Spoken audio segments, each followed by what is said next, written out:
Bismillahirrahmanirrahim.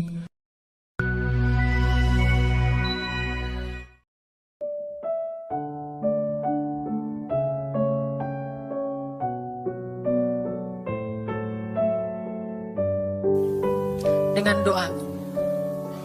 Kan katanya doa itu bisa mengubah takdir, benar? Benar nggak tuh? Allah yang mengubah takdir dengan doa. Jadi bukan doa mengubah takdir, tapi Allah mengubah takdir dengan doa. Dan takdir itu bisa dirubah-rubah. Suka-suka Allah dong. Orang Allah yang nulis takdir, yamhullahu ma yasha'u wa yuthbit, kata Allah. Allah bisa menghapus apa yang Dia tulis dan bisa menetapkan.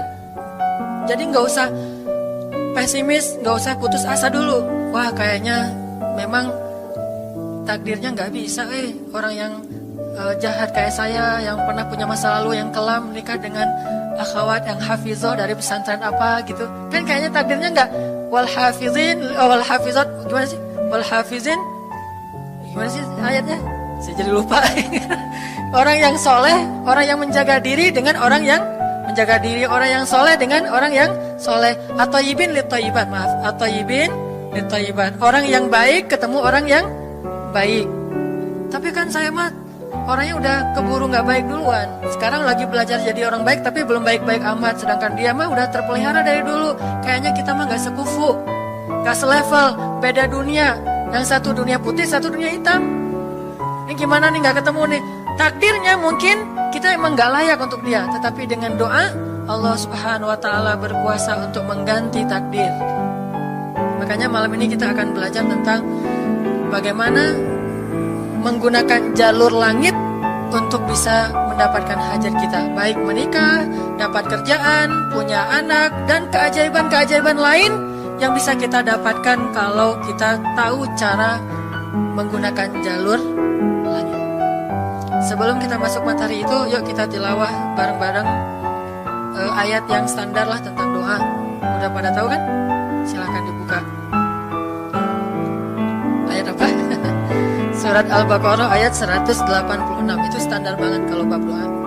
Surat Al-Baqarah ayat 186.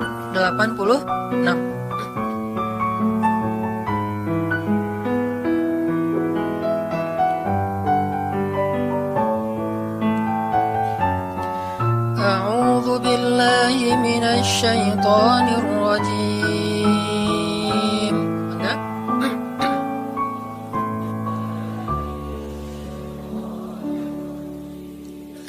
Bismillahirrahmanirrahim.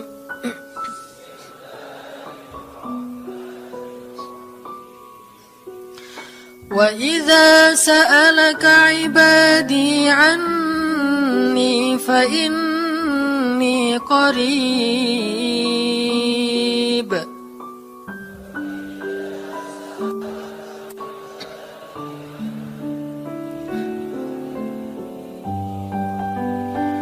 Ujibu da'watad da'i idza da'an.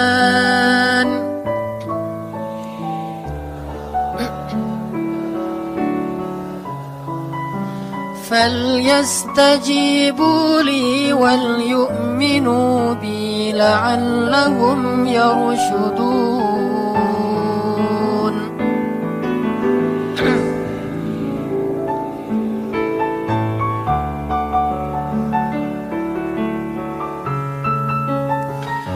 Dan apabila hamba-hambaku bertanya kepadamu tentang aku, maka jawablah bahwasanya aku dekat.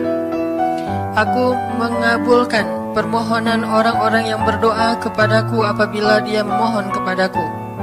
Maka hendaklah mereka memenuhi segala seruanku dan hendaklah mereka beriman kepadaku agar mereka selalu berada dalam kebenaran.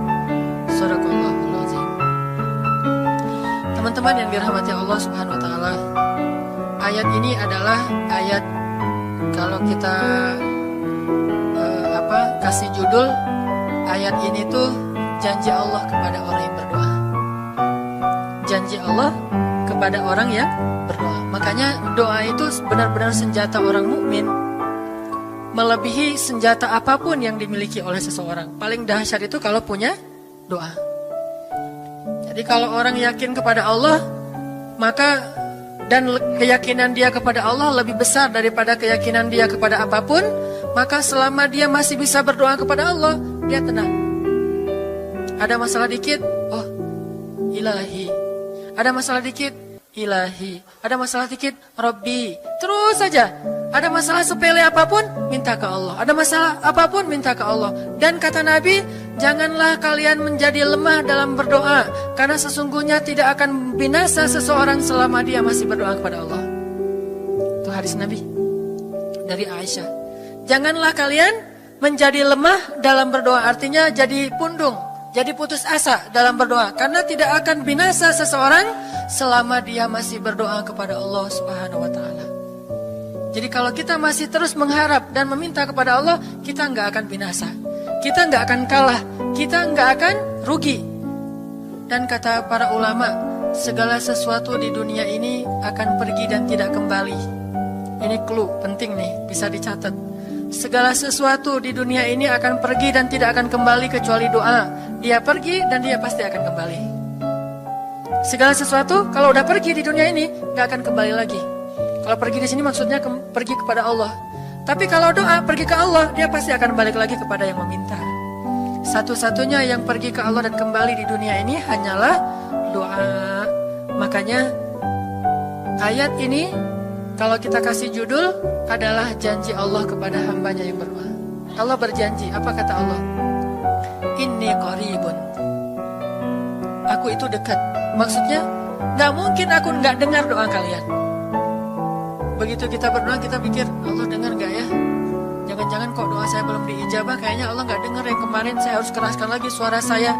Enggak, ini qarib. Arti ini qarib, aku itu dengar banget apa yang kamu ucapkan. Gak usah diucapkan, di dalam hati aja Allah udah dengar. Siapa yang pernah berdoa di dalam hati terus langsung Allah ijabah? Rasulullah.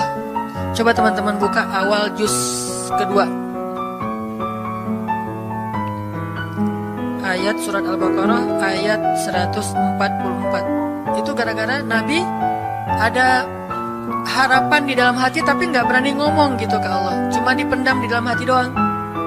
Tapi langsung diijabah oleh Allah. Ayat surat Al-Baqarah ayat 144. Allah berfirman, Qad nara taqalluba wajhika fis samaa فلنولينك قبلة ترضاها فول وجهك شطر المسجد الحرام وحيث ما كنتم فولوا وجوهكم شطره وإن الذين أوتوا الكتاب ليعلمون أنه الحق من ربهم وما الله بغافل عما يعملون. Jadi ceritanya orang Yahudi suka menghina kaum muslimin gara-gara orang Islam kalau sholat waktu itu masih menghadap ke Al-Aqsa, Palestina. Jadi kata orang Yahudi itu, lihat orang Islam mah fake, suka niru. Kita sholat menghadap Al-Aqsa, mereka sholat menghadap Al-Aqsa. Berarti agama mereka itu adalah agama yang meniru agama kita, nggak original. Sering diperolok-olok, setiap kaum muslimin sholat dihina sama mereka. Akhirnya Nabi ngerasa sedih. Wah, gimana ya caranya? Sehingga setiap sore Nabi berdiri di suatu bukit, kemudian lihat ke langit. Cuman gak ngomong, gini aja ke langit. Membatin, bayangin. Pernah gak teman-teman membatin ke Allah? Ini harus kita coba lakukan. Belajar membatin kepada Allah. Itu romantis banget. Jadi duduk sendiri. Allah, ngomong gitu dalam hati. Dan yakinlah ini qarib, Allah tuh dengerin. Jangan pikir saya kayak ngomong sendiri, kayak orang kurang waras. Enggak, Allah itu mendengar. Jadi kita batin aja sama Allah, ngomong dalam hati. Ya Allah, saya tuh lagi gini, ada masalah. Ngomong dalam hati kita. Please Allah, please, gitu ya. Nah, itu kalau kita membatin, inni qaribun wa asirru qaulakum aw ijharu bih innahu alimun bidzatis sudur. Jadi Nabi nggak enak mau ngomong, ya Allah tolong dong pindahin kiblat dari Masjidil Aqsa ke Masjidil Haram. Soalnya daripada dikata-katain melulu sama orang Yahudi, mau ngomong kayak gitu tuh nggak enak sama Allah. Malu Rasul ke Allah. Masa kiblat aja minta dipindahin. Akhirnya Nabi cuma ngelihat ke langit aja tiap hari. Udah selesai, pulang. Besok lihat lagi ke langit. Turunlah ayat ini. Sesungguhnya kami telah melihat bagaimana kamu selalu menengadahkan wajahmu ke langit. Maka kami palingkan kiblat ke arah yang kamu sukai. Coba lihat. Turun wahyu untuk merespon doa Nabi yang bahkan belum diverbalkan. Belum diucapkan dengan kata-kata, tapi Allah udah ngerespon. Ini kan keajaiban doa nih. Cuman kita seringnya ngerasa udah minta berkali-kali kok nggak dikasih-kasih. Kita belajar sekarang. Rasul nggak usah minta pakai verbal, cuman membatin doang dalam hati, Allah udah ngasih. Pernah nggak teman-teman ngerasa kayak gitu? Ada kepengen sesuatu, tiba-tiba terwujud. Pernah kan? Tapi kepengennya yang baik-baik. Pengen misalnya, aduh, saya pengen banget umroh, cuman mau ngomong kayak gitu mah, saya mah orangnya kayaknya nggak mungkin bisa umroh kalau ngandalin harta. Orangnya nggak mampu, kerjanya juga pas-pasan, gimana mau umroh untuk makan aja susah. Tapi pengen banget dalam hati kita. Dan itu rindunya tuh rindu banget. Setiap kali ngelihat video atau tayangan di TV tentang umroh dan haji, menitikkan air mata. Saking kangennya ke Baitullah. Allah tahu itu dalam hati kita. Tiba-tiba ada jalan. Ada aja jalannya. Dan bisa dikasih sedekah, bisa juga hadiah, bisa juga door prize, bisa juga macam-macam. Pokoknya ada jalan aja, tiba-tiba bisa umroh. Dan saya sering banget membawa orang umroh. Di antara jamaah itu selalu ada 1 atau 2 orang yang umrohnya tuh miracle, keajaiban dari Allah. Ketika saya cari tahu alasannya apa, ternyata emang dia dari dulu pengen banget umroh, cuman nggak bisa ngandelin hartanya. Allah kasih jalan yang lain. Bukankah Allah itu memampukan yang diundang, bukan mengundang yang mampu? Kan itu yang sering kita dengar kan? Allah tidak mengundang yang mampu, tetapi memampukan yang diundang. Kalau udah Allah undang, pasti mampu. Kalau Allah nggak undang, walaupun dia mampu nggak akan bisa. Jadi Allah bukan mengundang yang mampu, tetapi memampukan yang diundang. Sehingga kita kalau hati kita kayaknya pantas diundang, Allah undang tuh. Begitu juga dalam urusan rezeki. Aduh, saya pengen kerjaan yang kerjaannya itu lebih halal, lebih nyaman, bisa sholat berjamaah tepat waktu, ada waktu juga buat keluarga, bisa juga berdakwah ke teman-teman. Akhirnya membatin kita itu karena kuat banget, Allah wujudkan. Ini artinya Allah qaribun, Allah maha dekat. Sehingga kalau kita pengen doa kita itu powerful, belajar dari as-siqah billah. Tips pertama adalah as-siqah billah. Percaya deh sama Allah. Percaya sama Allah. Jangan berdoa dengan ragu-ragu. Kayak kita datang kepada seseorang untuk pinjam duit, tapi kita ragu, dia nih kayaknya orangnya susah kalau dipinjemin. Kalau minta dipinjemin gitu, ini saya lagi ada masalah dikit nih, boleh minta bantu nggak? Apa? Gimana ya ngomongnya? Susah ngomongnya tuh ragu-ragu gitu kan ya. Akhirnya kita ngomongnya tuh nggak enak, nggak nyaman, membuat dia juga ngasih ke kita juga ragu-ragu. Akhirnya nggak nyaman tuh hubungan kita sama dia. Tapi kalau kita yakin banget sama dia orangnya baik, kalaupun dia nggak ngasih dengan cara yang kita minta, kita yakin bahwa dia tuh pasti akan nolong kita. Sehingga kita akan curhat masalah kita itu dengan tulus. Bahwa kita punya masalah kayak gini-gini, bukannya kita mau minta-minta, cuman sifat dari manusia itu saling tolong-menolong. Kita beritahu masalah kita, dan kita yakin dia pasti akan nolong kita. Kalau nggak bisa ngasih duit, dia akan minta tolong kepada orang lain yang mungkin bisa membantu kita. Dia akan ngasih link, dia akan memediasikan kita. Oh, aduh maaf ya, saya juga lagi sekarang lagi butuh uang, ini lagi nabung-nabung juga, sama kita mah lagi sama-sama pengen hijrah status. Cuman ini saya kenal ada temen nih yang dia alhamdulillah orangnya tuh suka banget bantu orang lain. Mungkin saya bisa merekomendasikan, saya bisa bantu kamu, ayo kita jalan bareng ngomong sama temannya. Pokoknya kita yakin dia bisa nolong. Nah kalau kita yakin, percaya sama Allah, Allah itu gak butuh perantara. Allah bisa nolong kita dengan cara apapun. Walaupun takdirnya udah ditulis kamu tuh gak akan punya istri sampai meninggal dunia. Ya Allah masa gitu sih, gak akan punya istri. Ya Allah, tapi gimana masa saya mau hidup sendiri terus? Kamu gak akan punya istri kata malaikat teh. ini orang doanya katakan malaikat dengerin doa kita ya. Kalau di hati malaikat nggak tahu, tapi kalau di lisan kita doa, ya Allah, beri saya seorang suami yang benar-benar bisa mendidik agama saya. Kata malaikat, Neng, ganti doa yang lain aja tuh Neng. Itu mah takdirnya udah ditulis, Neng nggak akan punya suami. Kata malaikat. Kita mah walaupun malaikat ngomong gitu, biarin aja. Ya Allah, Engkau Maha Rahman, Maha Wadud, Engkau bisa mengubah takdir. Kata malaikat, ya juga sih. Cuma takdirnya udah ditulis, Neng. Ya Allah, terus aja tiba-tiba tok, Assalamualaikum, Waalaikumsalam.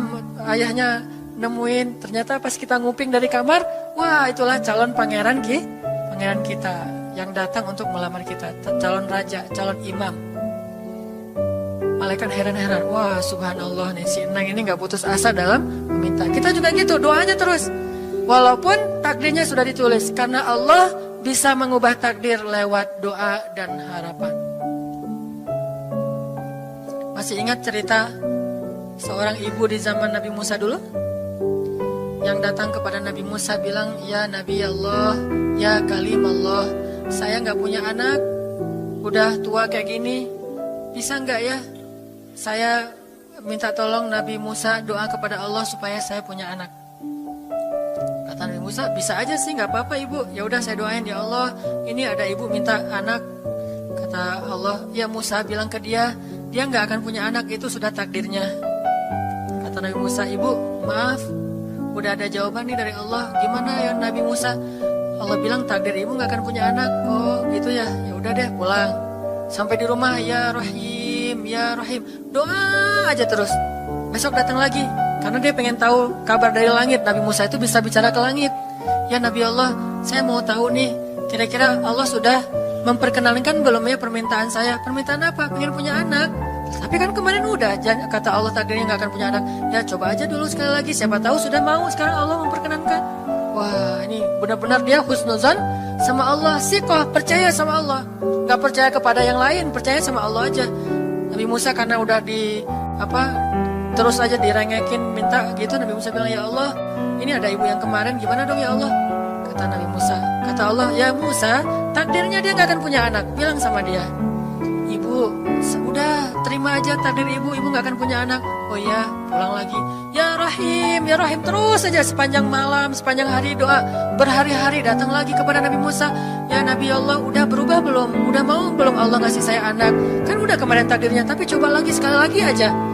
Nabi Musa minta lagi ke Allah, kata Allah masih yang sama, pulang lagi. Gak datang-datang lagi ke Nabi Musa. Setelah beberapa bulan, datang-datang bawa bayi. Assalamualaikum. Udah semangat sekarang, beda gitu ya.